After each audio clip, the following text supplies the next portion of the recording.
ये है happy home multi channel का प्रसारण सीधे आपके सामने। फोकस हिंदुस्तान मुंबई न्यूज़ में आपका स्वागत है। मैं हूं माजिद सिद्दीकी। दुआ सलाम, आदाब, जय भीम। दुनिया बदल रही है, देश वही है, वही रहेगा। हक और हकीकत को बताने वाले खामोश बैठे हैं। आने वाला वक्त ही बताएगा। वीडियो को आखिर तक देखिए। आज की ख़ास खबरें। सबसे पहले फोकस हिंदुस्तान को सब्सक्राइब करें, लाइक के साथ शेयर करें और अपने कमेंट ज़रूर भेजें। समाज को जगाने के लिए आपकी ज़रूरत है। फिर आऊँगा ताज़ा खबरों को लेकर। माजिद सिद्दीकी, जय हिंद।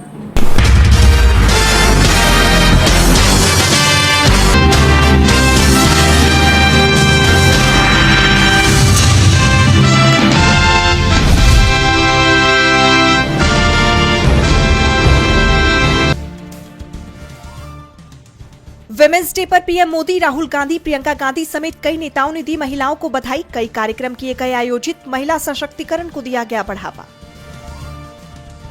बिहार के सीएम नीतीश कुमार के बेटे निशांत कुमार की पॉलिटिक्स में हुई एंट्री। पार्टी के लिए सदस्यता। कार्यकर्ताओं में दिखा उत्साह।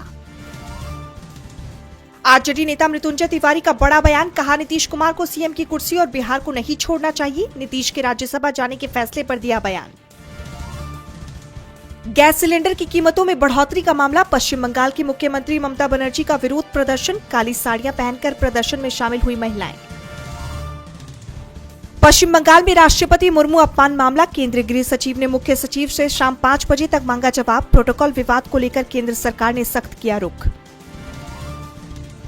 राष्ट्रपति मुर्मू के बंगाल दौरे पर रार। सीएम ममता बनर्जी ने कहा, बीजेपी का एजेंडा चलाने आई थी राष्ट्रपति। दिल्ली में पीएम मोदी ने नई मेट्रो लाइनों का किया उद्घाटन। 3 नए कॉरिडोर का किया शिलान्यास। करीब 33,500 करोड़ रुपए के विकास योजनाओं का किया लोकार्पण। पंजाब के वित्त मंत्री हरपाल चीमा ने पेश किया 2,60,000 करोड़ का बजट। महिलाओं को हर महीने 1,000 रुपए देने की घोषणा। आम आदमी पार्टी ने प्रधानमंत्री से पूछा सवाल। विधानसभा चुनाव के दौरान किए गए वादे को 1 साल बीत जाने पर आपने केंद्र सरकार को घेरा। कहा, कब आएंगे महिलाओं के खाते में 2,500 रुपए। विमेंस डे पर महिला कर्मचारियों ने संभाला दिल्ली एयरपोर्ट का ट्रैफिक कंट्रोल। कहा, बदलती रहती है हमारी शिफ्ट, बहुत सारे प्रोसीजर हैं तय। ईरान को अमेरिकी राष्ट्रपति डोनाल्ड ट्रंप की धमकी। कहा, नेतृत्व खत्म हुआ तो ही खत्म होगा युद्ध, नहीं होगी कोई बातचीत।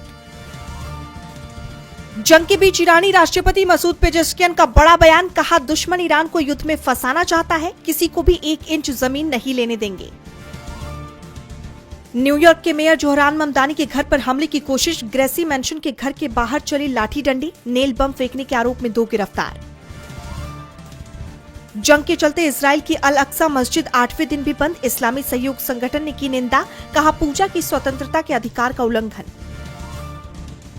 भारतीयों के लिए जारी की गई एडवाइजरी। कहा, यूएई में ना करे फोटोग्राफी। युद्ध के बीच यूएई में रहने वाले लाखों भारतीयों के लिए है ये एडवाइजरी। अनिल अंबानी पर 1,085 करोड़ रुपए की धोखाधड़ी का नया केस। पंजाब नेशनल बैंक की शिकायत पर एफआईआर दर्ज। 2013 से 2017 के बीच हुआ फ्रॉड। अंतर्राष्ट्रीय महिला दिवस पर एसबीआई की बड़ी घोषणा। 4,500 करोड़ रुपए के सामाजिक लोन स्कीम का किया ऐलान। महिला सशक्तिकरण के लिए उठाया ये कदम। T20 वर्ल्ड कप में आज इंडिया और न्यूजीलैंड का फाइनल मुकाबला। अहमदाबाद के नरेंद्र मोदी स्टेडियम में आमने सामने होंगी दोनों टीमें। शाम 7 बजे से शुरू होगा मैच। विदेश में भी चला धुरंधर का जादू। फिनलैंड के राष्ट्रपति अलेक्जेंडर स्टब को पसंद आई रणवीर सिंह की फिल्म। पार्ट 2 का कर रहे इंतजार। फिल्म रामायण पर पड़ा मिडिल ईस्ट जंग का असर। पोस्टपोन हुआ फिल्म का ग्रैंड लॉन्च इवेंट। इस महीने होना था रामायण पार्ट 1 का launch event.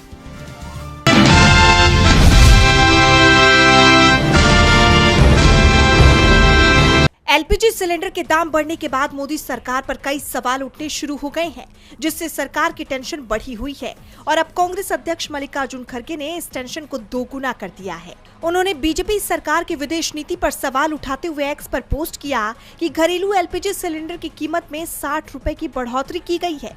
Commercial LPG cylinder पर करीब 115 रुपए का मुनाफा कमाया जा रहा है। जब अंतर्राष्ट्रीय बाजार में कीमतें कम थी, तब सरकार ने जनता को उनका लाभ नहीं दिया। अब जब लोग पहले से ही महंगाई की मार झेल रहे हैं, तब गैस की कीमत बढ़ाकर उनकी परेशानी और बढ़ा दी गई है। एलपीजी सिलेंडर के बढ़े दाम ने महिलाओं की परेशानी भी बढ़ाई है और घरों का बजट बिगड़ गया है।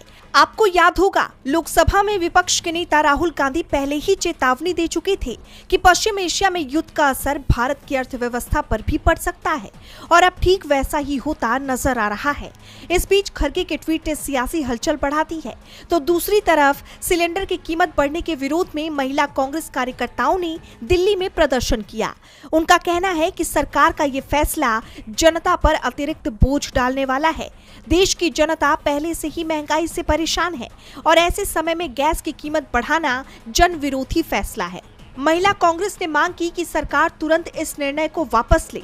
ऐसे में अब देखना ये होगा कि सरकार क्या रुख अपनाती है। धन्यवाद मेरी माँ को, जिन्होंने अपने प्यार, त्याग और आशीर्वाद से मुझे जीवन की हर राह पर संभाला और आगे बढ़ना सिखाया।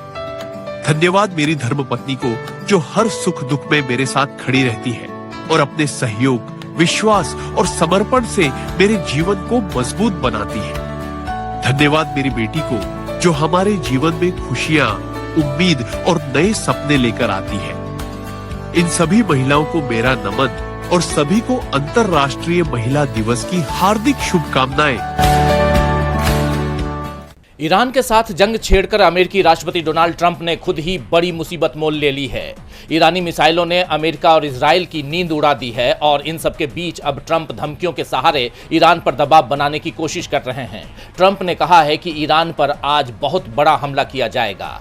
ईरान के खराब व्यवहार के कारण अब ऐसे इलाके और समूहों को भी निशाना बनाया जा सकता है जिन्हें अब तक टारगेट करने का प्लान नहीं था। इन ठिकानों पर हमले से भारी तबाही हो सकती है। ट्रंप ने इससे पहले ईरान को बिना शर्त सरेंडर करने की धमकी दी थी, लेकिन उन्हें जवाब देते हुए ईरानी राष्ट्रपति मसूद पेजेश्कियान ने राष्ट्र के नाम एक वीडियो संदेश जारी किया है और साफ कह दिया है कि जो लोग ये सपना देख रहे हैं कि हम बिना शर्त आत्मसमर्पण कर देंगे, वो अपने इस सपने को कब्र तक साथ ले जाएंगे। हालांकि इसके साथ ही उन्होंने ये भी बताया कि ईरान ने पड़ोसी देशों पर हमले बंद करने का फैसला लिया है। अब पड़ोसी देशों पर तब तक हमला नहीं किया जाएगा जब तक ईरान पर हमला वहीं से न किया जाए। लेकिन अमेरिकी राष्ट्रपति ने पेजेश्कियान के इस बयान को दबाव में झुकना बता दिया है। उन्होंने कहा कि लगातार हमलों के कारण ईरान बुरी तरह दबाव में है। उसने अपने मध्य पूर्व के पड़ोसी देशों से माफी मांगी है और उन पर आगे गोलीबारी न करने का वादा किया है। Iranian think tank Diplo house ने ट्रंप के इस बयान को पूरी तरह खारिज कर दिया है। उसने आगे ये भी बताया कि राष्ट्रपति पेजेश्कियान अब भी ईरान के पुराने रुख को ही दोहरा रहे हैं कि ईरान अपने पड़ोसियों पर हमले नहीं कर रहा, बल्कि वहां मौजूद अमेरिकी ठिकानों को निशाना बना रहा है।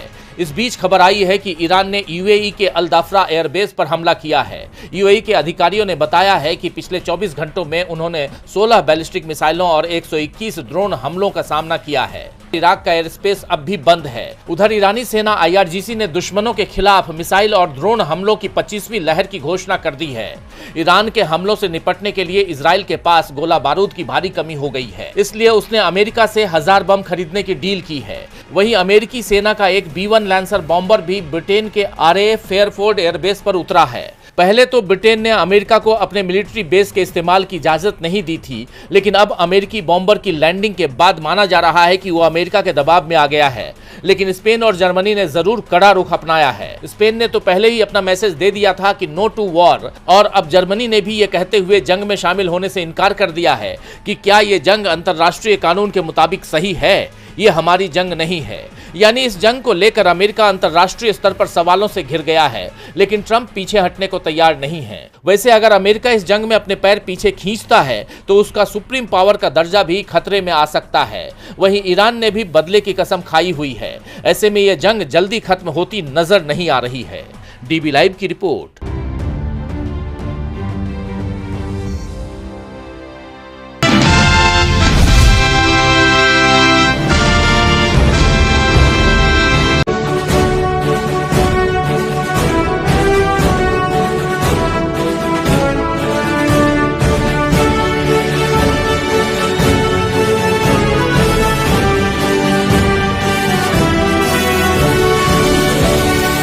अमेरिका के न्यूयॉर्क शहर में शनिवार को मेयर जोहरान ममदानी के आधिकारिक आवास के बाहर कथित तौर पर बम फेंकने की कोशिश की गई। पुलिस ने इस मामले में 2 मुख्य संदिग्धों सहित कुल 6 लोगों को हिरासत में लिया है।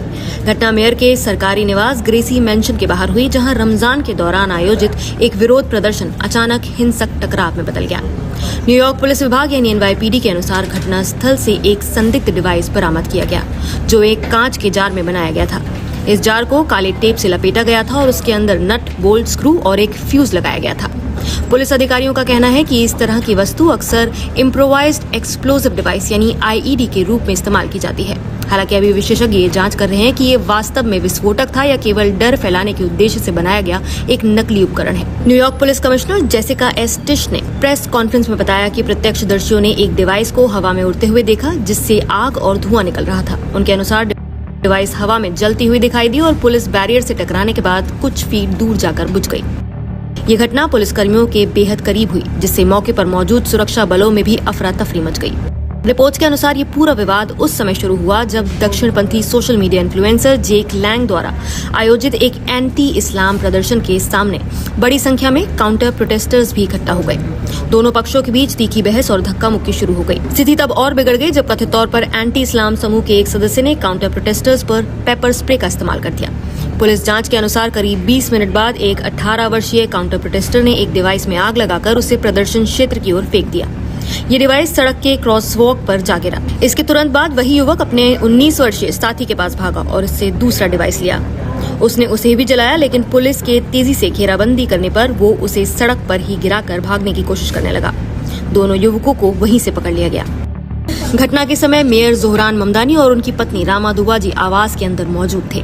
अधिकारियों ने पुष्टि की कि दोनों पूरी तरह से सुरक्षित हैं। मेयर के प्रवक्ता ने इस प्रदर्शन को घोर निंदनीय और इस्लामोफोबिक बताया है और कहा कि ये घटना इस बात की याद दिलाती है कि मेयर और उनके परिवार को लगातार किस तरह के खतरों का सामना करना पड़ता है। न्यूयॉर्क की गवर्नर कैथी होचुल ने भी घटना पर प्रतिक्रिया देते हुए कहा कि राज्य शांतिपूर्ण विरोध के अधिकार का सम्मान करता है, लेकिन नफरत और हिंसा के लिए कोई जगह नहीं है। पुलिस ने फिलहाल स्पष्ट किया है कि इस घटना का किसी अंतर्राष्ट्रीय संघर्ष से सीधा संबंध होने के संकेत नहीं मिले हैं। फॉरेंसिक विशेषज्ञ अब बरामद डिवाइस की जांच कर रहे हैं ताकि ये पता लगाया जा सके कि उसमें वास्तव में विस्फोटक सामग्री थी या नहीं। इस सनसनीखेज घटना ने न्यूयॉर्क में सुरक्षा व्यवस्था को लेकर गंभीर सवाल खड़े कर दिए हैं, खासकर तब जब शहर के मेयर के आधिकारिक निवास के बाहर ही इस तरह की घटना सामने आई है। आप इस घटना पर क्या कहेंगे? हमें कमेंट करके अपनी राय जरूर बताएं।